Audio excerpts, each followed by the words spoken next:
tal. Aí queria a sua opinião, já perguntei para o Felipe, para a Renata, será que a gente vai ter tumulto nas eleições esse ano? Você acredita que se o Bolsonaro for derrotado, né, o que tudo indica que sim, ele vai aceitar na boa a derrota? Ou seja, a gente vai conseguir atravessar esse período tranquilamente? Olha, temos um processo muito longo pela frente, né?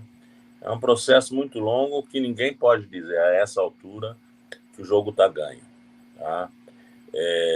Há uma oscilação de votos. Hoje o Lula está na frente, mas a gente tem que tomar muito cuidado para a gente também não subir no salto alto, porque Bolsonaro está longe, mas muito longe de estar derrotado. Tá?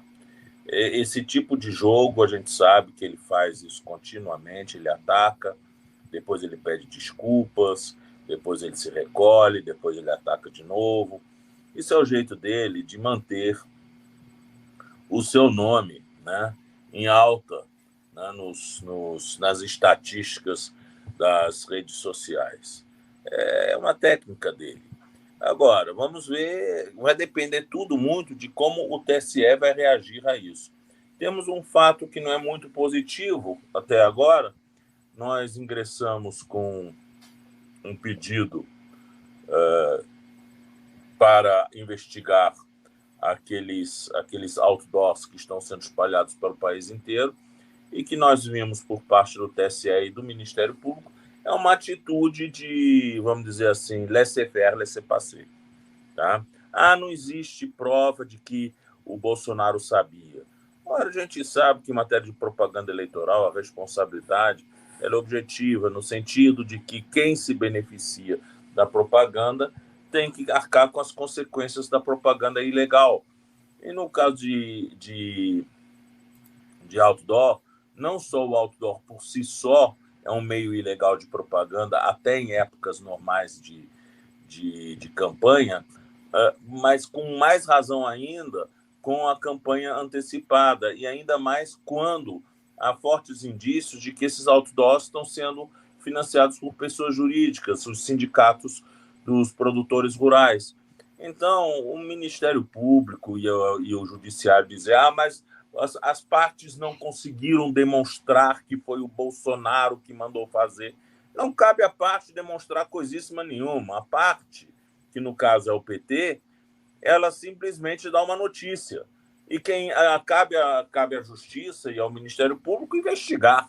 Né? Você dá uma notícia de que há toda a evidência uma campanha de outdoors sendo feita no Brasil inteiro, e cabe, evidentemente, à Justiça ir atrás e não cobrar isso de quem entregou o fato para a Justiça.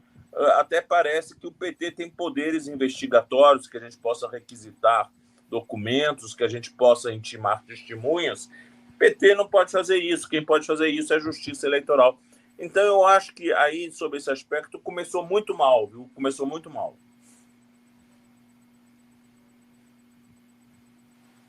Áudio, Miguel. Opa, Felipe, quer fazer algum comentário? Não, eu concordo com o ministro, eu concordo totalmente com o ministro. A minha grande preocupação, ministro, sobre essa... Eu vinha comentando isso antes do senhor entrar aqui no nosso programa. A minha grande preocupação, e a Renata concluiu muito bem, acho que concordou com ela, a preocupação é que talvez esteja havendo no país uma certa infantilização de algumas figuras públicas, que a gente citou algumas, como a Marina Silva, o Ciro Gomes, que não percebem o risco que a gente corre com a possibilidade de uma eventual... Existe a possibilidade, sou daqueles, e acho que Renato também, que não menosprezam a possibilidade do Bolsonaro ainda conseguir reverter essa situação, seja de que maneira for, com hackers da Rússia, de que maneira for. A gente levanta uma série de hipóteses aqui. E essa infantilização ela aumenta a possibilidade de o Bolsonaro ter mais apoio, aumenta a possibilidade de radicalização das suas hostes. Então, 1 ponto, 2, 3, 4 pontos percentuais que ele suba na pesquisa. Hoje saiu uma pesquisa não presencial, e Jaboque, acho que é Poder 360, o Miguel pode depois me corrigir. Sim, ontem foi publicado o Poder 360. E já bota ali, e é uma pesquisa não presencial, coloca o Bolsonaro ali a 10 pontos só do Lula.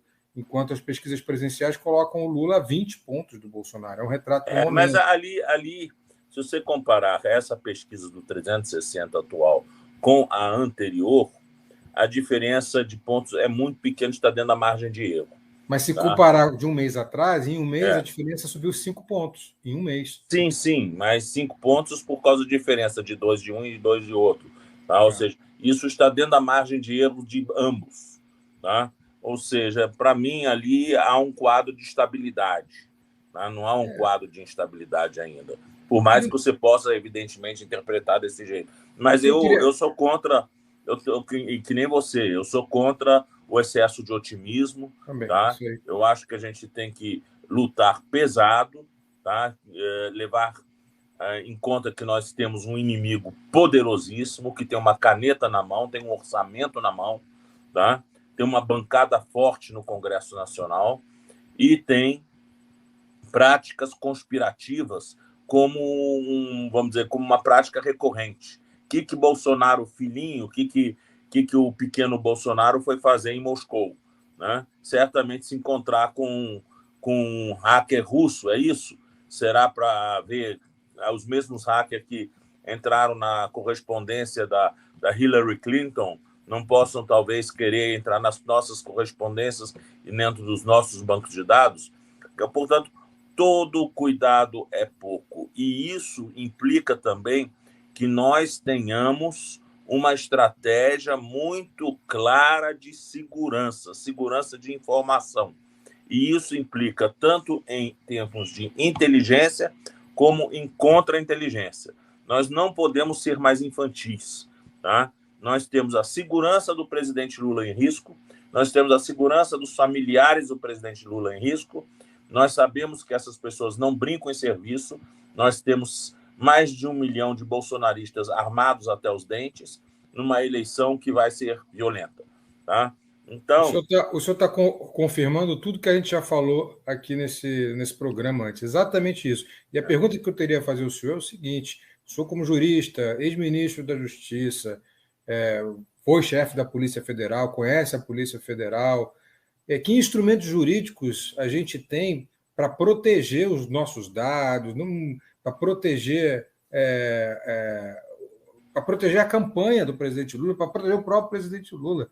Que instrumentos jurídicos a gente tem para combater essa indústria de fake news que foi gestada pelo Bolsonaro, para combater esse gabinete do ódio? O que podemos fazer, ou o que está sendo feito já pelo partido? Houve uma pergunta aqui que eu sempre me faço: o PT já tem um gabinete que estuda as fake news e que sabe como combatê-las? Já existe isso dentro do partido? Existe um exército cibernético dentro do partido para combater nós temos hoje um grupo de trabalho já tratando desse assunto. Esse grupo de trabalho está se reunindo também com a Ordem dos Advogados, tá? Para a Ordem dos Advogados também entrar nessa campanha contra fake news. Nós estamos com o nosso pessoal da área de informática já se preparando para, vamos dizer, algum tipo de contra-tática contra esse tipo de disseminação de notícias falsas. Estamos em contínuo diálogo com o Tribunal Superior Eleitoral, inclusive buscando a proibição do uso do Telegram nessa campanha. Tá? Nós temos tido mais reuniões a respeito disso. Esse é um assunto, vamos dizer, o assunto fake news está na maior prioridade nossa. Tá? Outro assunto também é a organização da nossa base. Né? Os comitês populares também estão lá em cima, também nas nossas prioridades. Nós precisamos ter nossa base organizada. E eu diria mais uma coisa que a gente vai ter que colocar em discussão, que são os protocolos de segurança. Tá? Nós precisamos de protocolos de segurança para tudo, desde a nossa comunicação interna, tá? Desde a comunicação com os nossos companheiros, tudo precisa de protocolos de segurança para que a gente não fique dando de bandeja, tá? Informações que possam ser deturpadas e irem contra nós. Tá? Então, isso vai ser um trabalho ingente, mas já estamos começando, já tem gente trabalhando nisso, E eu acredito que o que é possível... Nós aprendemos muito com 2018. Tá? Eu acredito que o que for possível de fazer, de a gente contra-atacar esse tipo de atitude, nós faremos. Agora, é como eu lhe disse, nós somos um partido, nós não somos uma organização, vamos dizer, de segurança, de cibersegurança, né? Então, nós precisamos, sim, que as autoridades se engajem também, tá? Precisamos disso urgentemente. Estamos conversando com o TSE sobre isso. Precisamos de um engajamento sério nisso. E um engajamento, sobretudo, nessa área, não só de cibersegurança, como também de segurança pessoal dos candidatos. A gente não sabe o que é capaz de acontecer numa campanha em que um dos candidatos diz que só vai aceitar o resultado das eleições se ele for o vitorioso, porque senão é melação, né? Então, isso já foi dito pelo Bolsonaro, e não só uma vez, foi dito várias vezes por ele. Então, nós temos que ter um cuidado excepcional em relação a isso. Muito Miguel, bem, Eugênio. Pode falar, Renata, pode falar. Não, é que eu acho que esse é um debate muito importante, queria parabenizar, né, a preocupação e as iniciativas, principalmente no campo da segurança da informação, e acho, assim, que todas as medidas que a gente puder tomar na perspectiva de informar a sociedade, ter redes de disseminação de contra a informação, né, contra as fake news, de esclarecimento, eu acho que são muitas as medidas simples que podem ajudar. Mas acho que tem uma questão central aí que nós precisamos entender, que, primeiro, é o fato de que essas plataformas, elas funcionam de uma maneira totalmente opaca e sem nenhuma transparência no que diz respeito ao manejo e ao uso de recurso para publicidade de campanha, para publicidade de postagens, impulsionamento. Apesar de ter ali uma ou outra regra, né, tem aí as taxas estabelecidas com o TSE, nós temos que avançar no Brasil e está em discussão, eu sempre falo isso, no Congresso Nacional, um projeto de lei que, se não vai resolver todos os nossos problemas, porque não tem uma solução à bala de prata, ele pode trazer um ambiente de segurança jurídica e de medidas de ação do Estado brasileiro para que essas plataformas sejam obrigadas a colaborar de uma maneira mais intensa para que os seus mecanismos, não estou falando do gabinete do ódio que produz, mas que os seus mecanismos internos, algorítmicos, de distribuição de conteúdos, de uso de dinheiro, que são totalmente opacos, que usam dados pessoais, que a gente tenha mais empoderamento da sociedade para pedir informação sobre esse tipo de coisa que é importantíssimo no debate. E, além disso, o debate do Telegram, né? O debate do Telegram, gente, é um debate que nós precisamos, inclusive, sair apenas da discussão do Telegram como um instrumento de disseminação de desinformação, que mas de entender o Telegram como uma empresa que não pode atuar no Brasil à revelia da legislação nacional, à revelia do Estado brasileiro, que não responde os ofícios e as buscas, né, e as convocações do judiciário, do legislativo, para dialogar, para construir um ambiente mais democrático na eleição. E o projeto de lei 2630 tem previsibilidade de sanções até o bloqueio. Então, nós temos, sim, que pensar, e acho que é importantíssimo os partidos, os parlamentares do PT, de outros partidos, se envolverem para que a gente possa aprovar esse projeto, que tem problemas, como todo projeto de lei, ele é fruto da correlação de forças, mas ele tem aspectos mais avançados que, inclusive, a legislação europeia para lidar com regulação de plataformas. Isso vai ser essencial para a eleição brasileira. Então, eu acho que a gente tem que ter medidas em todas as áreas, dentro dos partidos, de redes de combate à desinformação, de debate de segurança da informação, mas ainda há medidas no campo legislativo e no campo jurídico que a gente pode acelerar mais para que a gente tenha um ambiente mais menos descontrolado no processo eleitoral brasileiro.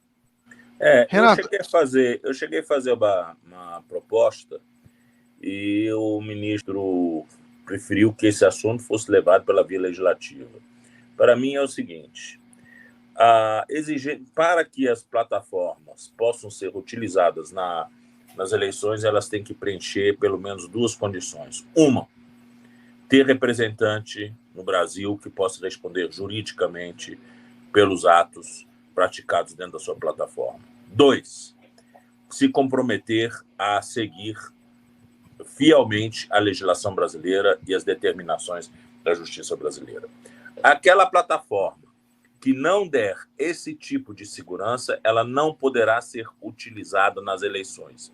E o seu uso corresponde a abuso de meio de comunicação, sujeito, inclusive, à ação de investigação judicial eleitoral com cassação de mandato ou cassação de registro de quem fizer uso. Tá? Eu acho que se a gente tratar isso dessa forma, eu acho que terá mais seriedade. E para isso a gente não precisa... Eu entendo que para isso não precisa nem do Congresso. Eu acho que isso aqui poderia sair por resolução do TSE. Simplesmente o TSE diz assim, olha, poderão participar as seguintes plataformas, as que preenchem os seguintes requisitos. Isso pode sair na resolução. Bom, aí você diz assim, os que não preenchem esses requisitos não podem ser utilizados. O uso dessas plataformas corresponde a abuso de poder, abuso de meio de comunicação. Ponto, acabou. Não é nada mais do que isso que precisa estar escrito. Com isso daí, você tem uns meios eficientes para coibir o uso do Telegram. Né? Quem usar o Telegram está fora, acabou. É isso. Agora, claro que você vai ter que investigar, porque não tem dúvida nenhuma que os sem-vergonhas ali podem criar um perfil falso de Telegram para inculpar o adversário, né, do uso do Telegram e coisas do gênero. Então, claro, a gente vai ter que fazer investigação, né, eleitoral, não vai ser simplesmente tem aqui um perfil de Telegram, cassou o mandato, cassou o registro. Não é bem assim. Mas dá os meios para você poder investigar e, eventualmente, responsabilizar. Isso, para mim, é absolutamente necessário. De outra forma, nós não vamos conseguir lidar com o Telegram, porque o Telegram não responde a nenhum tipo de demanda de governos estrangeiros. Não só no Brasil. Tá? A Alemanha também está para banir o Telegram. Pessoal, tem uma notícia aqui de última hora, de Petrópolis. Começou a chover novamente. Eu peço para o Lucas entrar aí e apresentar para a gente essa notícia.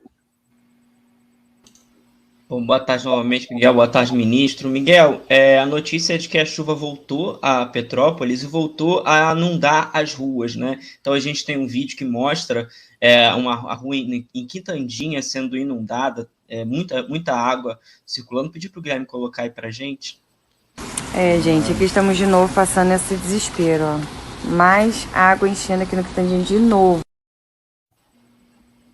Esse vídeo é curtinho, mas tem outras fotos também, não dá para ficar mostrando tudo, né, Miguel? Mas foi mandado aí pelo João Justino, que está acompanhando a situação de Petrópolis. E só para atualizar, Miguel, a Defesa Civil atualizou para muito alto o alerta de novos deslizamentos de Petrópolis.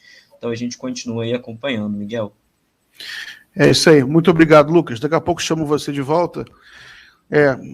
Renata, eu sei que você tem outra live daqui a pouco lá com Barão de Tararé. Vou liberar você agora, então, para você se preparar já para outra live. Quer dizer alguma coisa aí para a gente?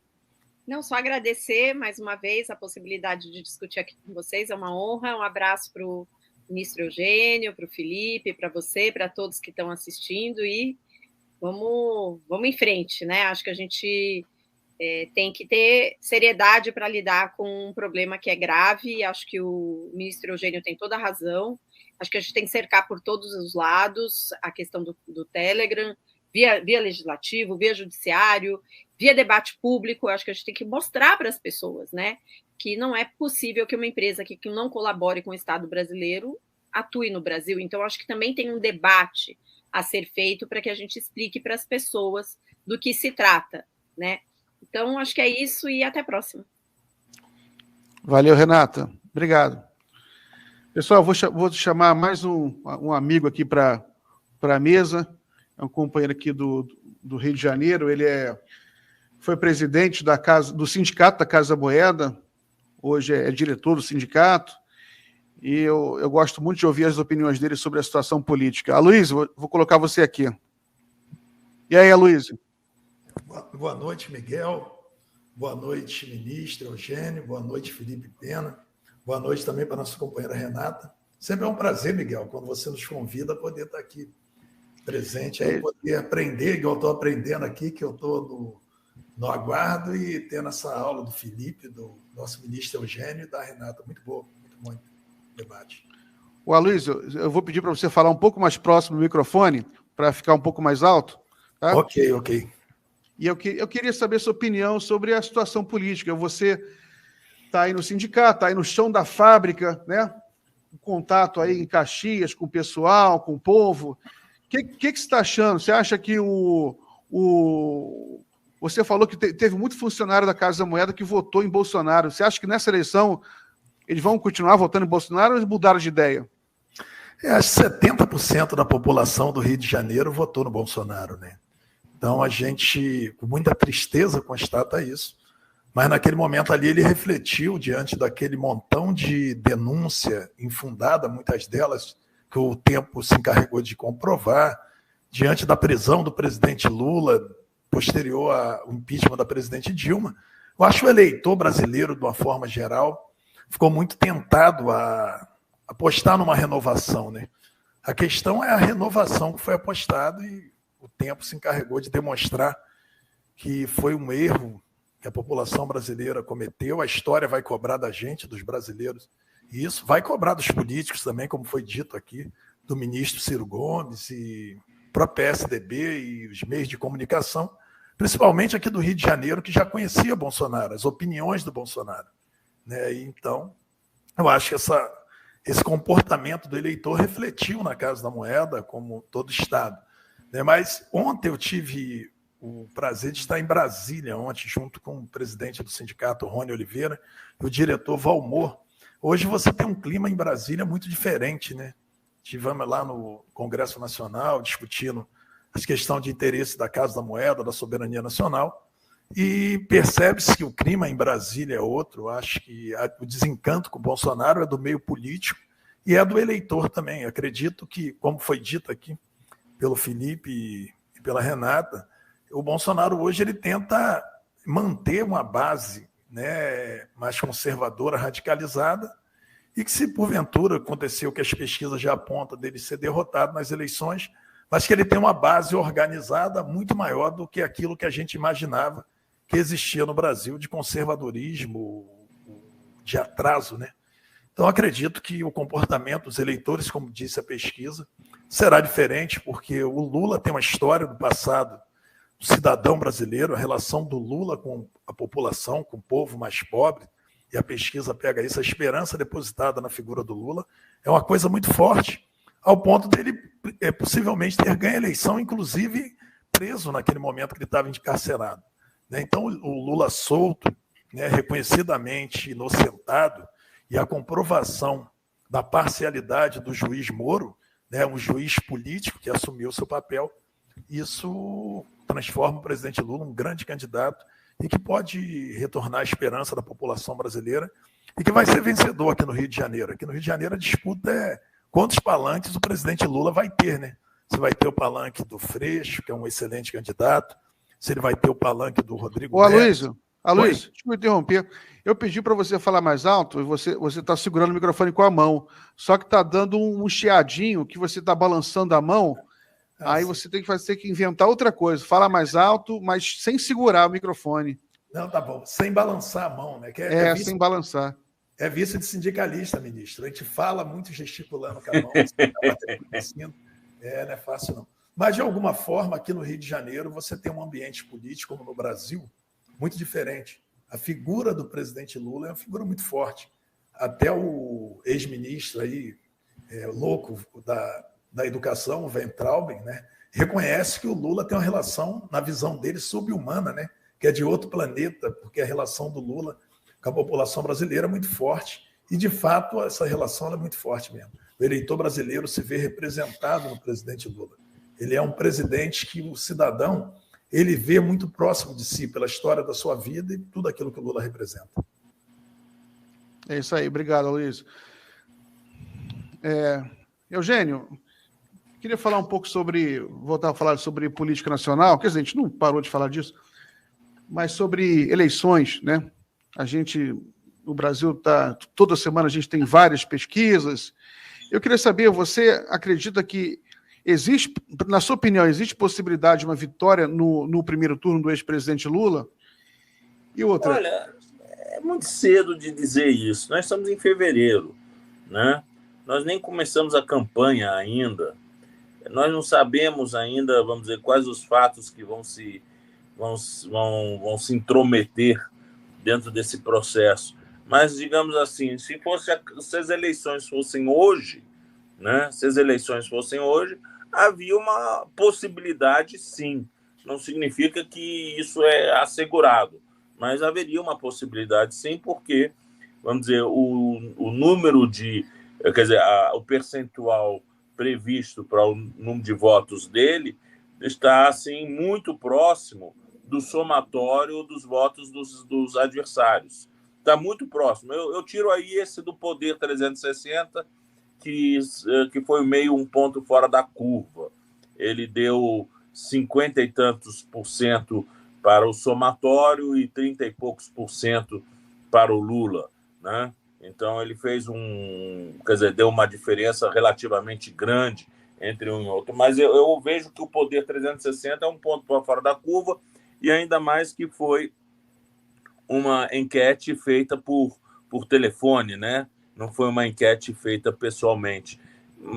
De uma forma geral, as outras pesquisas mostram uma proximidade muito grande entre o somatório dos votos dos outros e os votos possivelmente atribuíveis a Lula. Então, essa é uma perspectiva real, mas nós temos que trabalhar muito para chegar nisso. É isso aí. Felipe, quer fazer algum comentário? Eu concordo com o ministro e eu acho que a gente tem que se basear em três questões básicas para tentar, pelo menos, a gente tem que perseguir a vitória no primeiro turno, pelos motivos que eu já expus. A gente tem 1 milhão de bolsonaristas armados, pelo menos, então, que vão transformar um eventual segundo turno no inferno. Essas não são só as milícias digitais que me preocupam, mas as milícias reais, aquelas de pessoas armadas. Vai ser uma eleição violenta. Então, eu acho que a gente tem que se concentrar em 3 estratégias básicas. Uma delas é essa estratégia da linguagem. A gente aqui na UF, o tempo inteiro aqui na universidade, a gente fala isso, né?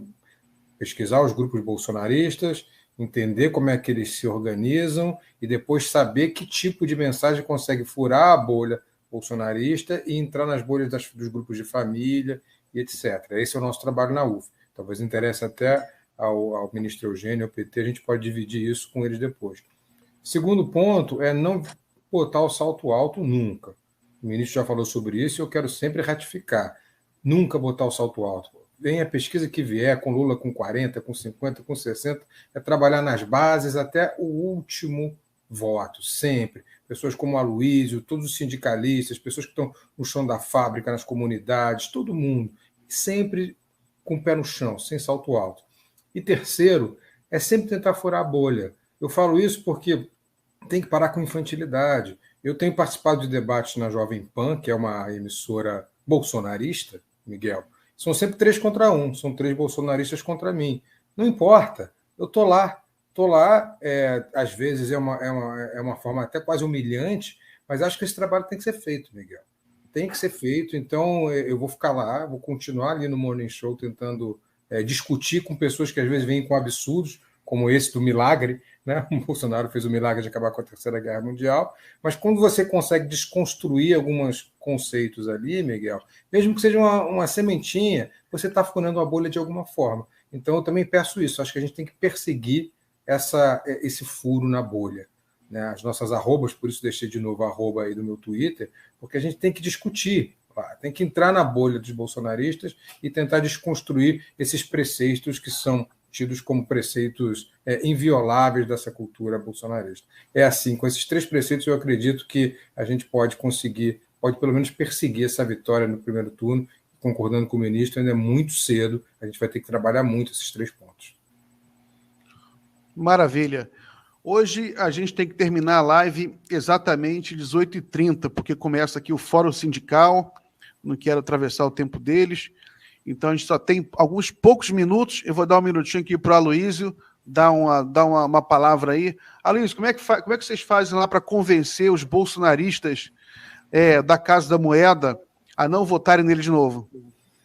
Eu acho que a política que o Bolsonaro deu prosseguimento, né, a política iniciada pelo Michel Temer, o presidente golpista, né, o Bolsonaro ele estendeu essa política, radicalizou muito mais, e isso mexeu com a vida das pessoas, né? O ataque à soberania nacional, a desvalorização do salário, a depreciação do emprego, o desmonte das representações sindicais, mas tudo isso mexeu muito diretamente com a vida das pessoas. A negociação direta entre patrão e empregado, isso resultou na morte do jovem congolês Moise, aquele tipo de relação do vendedor ambulante que foi morto nas barcas.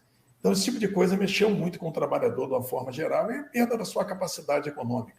Isso aconteceu direto na Casa da Moeda, eu acho, com o trabalhador do Brasil de uma forma geral. E só para afirmar, eu acho que o Felipe Pena falou, questão da bolha, a ida do Lula no Podpah, no podcast Podpah, foi determinante para furar a bolha. O Lula tem essa capacidade de se comunicar com as gerações das maneiras mais variadas, e a gente percebeu no jovem brasileiro que entendeu, se comunicou com o Lula, muito mais do que muitos de nós falando com o jovem na nossa casa, dentro da nossa família. Então, o Lula tem essa capacidade de furar a bolha, e isso está refletindo no resultado das pesquisas. Então, mas acredito que não deva ter o salto alto, tem que fazer as alianças necessárias. A gente está lutando contra a barbárie. Então, toda aquela pessoa que se encontra em condição humana, né, de civilização, tem que, nesse momento, botar a sandalinha da humildade. E o Lula, que está consolidado, que pode derrotar essa barbárie. Então, acho que tem que abrir mão das diferenças do campo político para a gente garantir, pelo menos, a civilização nesse momento e deixar as outras disputas para outro momento e unificar todos no Lula e ganhar essa eleição no primeiro turno, que cada dia mais de disputa contra esse genocida, o Brasil perde muito mais. Valeu, Aloysio. Eugênio, suas palavras aí finais para a gente encerrar aqui a nossa live.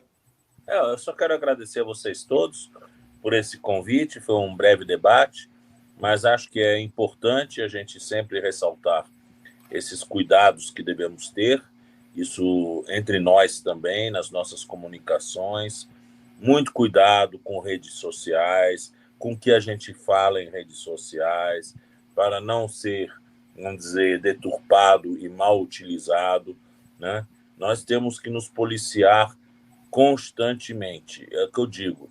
Nós precisamos dos nossos protocolos de segurança, com certeza, no momento próprio, eles serão conhecidos. Isso é fundamental para que a gente não incorra em erros e dê munição para o inimigo. Isso, para nós, essa eleição só será ganha no momento que a gente realmente mostrar a nossa superioridade dialógica e discursiva. Tá? É ali que a gente vai ganhar.